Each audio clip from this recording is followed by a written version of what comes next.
Franchement les gars, là on est sur un dossier bien croustillant du PAF français. Ça bouge en coulisses, ça murmure dans les rédactions, et ça clash sévère en interne. L'arrivée de Sonia Mabrouk sur BFM TV? Sur le papier c'est un gros coup mercato. Mais en vrai, ça secoue la baraque. Depuis l'annonce officielle, c'est ambiance électrique dans les open spaces du canal 13. Sonia Mabrouk, figure bien installée du groupe Bolloré, débarque chez la concurrente directe de CNews. Et forcément, ça fait grincer des dents. Certains parlent même d'un virage dangereux, d'une possible droitisation de la ligne éditoriale.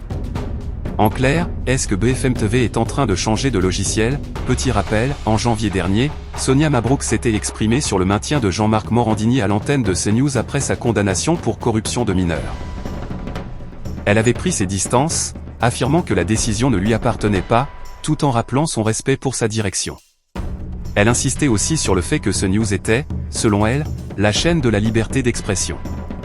Une déclaration qui avait déjà fait pas mal de bruit. Et puis bam. Le 6 février, elle annonce son départ de CNews après 9 ans de maison. Fin d'aventure aussi avec Europe 1. Beaucoup pensaient qu'elle allait lever le pied, mais pas du tout. Le 20 février, BFM TV dégaine l'annonce en grande pompe, Sonia Mabrouk rejoint la chaîne à la rentrée. Coup médiatique, coup stratégique, coup de poker? Un peu tout à la fois. Mais en interne, c'est loin d'être la fête. Selon une enquête du Parisien, l'accueil aurait été glacial. Oui, glacial. Certains journalistes parlent clairement d'inquiétude, voire d'énervement.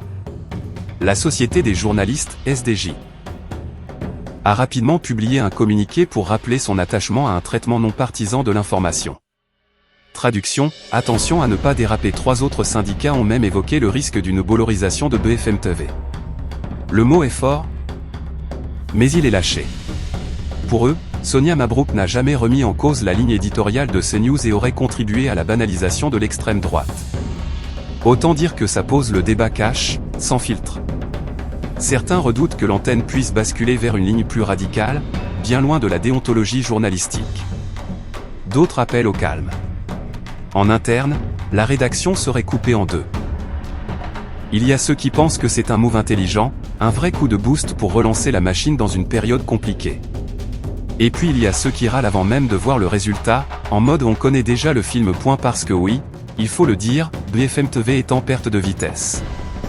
Coincée entre CNews et LCI, la chaîne galère à retrouver son leadership. L'audience baisse, la concurrence est féroce, et la pression économique est bien réelle. Dans ce contexte, recruter une tête d'affiche comme Sonia Mabrouk, c'est un pari stratégique. Mais qui dit star, dit aussi gros chèque. C'est là que ça pique. Les syndicats s'inquiètent du salaire, jugé généreux. Personne ne connaît le montant exact, mais tout le monde sait qu'on ne fait pas venir un profil pareil sans sortir le carnet de chèques. Certains rappellent qu'en parallèle, il y a des restrictions d'embauche et un recours croissant aux pigistes. Forcément, ça coince. Un ancien de la chaîne résume bien la situation, on ne fait pas venir de tels profils sans casser sa tirelire. Maintenant, il faut voir ce qu'elle va nous apporter en échange. En gros, si l'audience remonte et que la chaîne reprend du terrain, tout le monde criera au génie. Si ça floppe, ça va jaser fort. Bref, entre stratégie éditoriale, tension interne et enjeux financiers, l'arrivée de Sonia Mabrouk sur BFM TV, c'est loin d'être un simple transfert.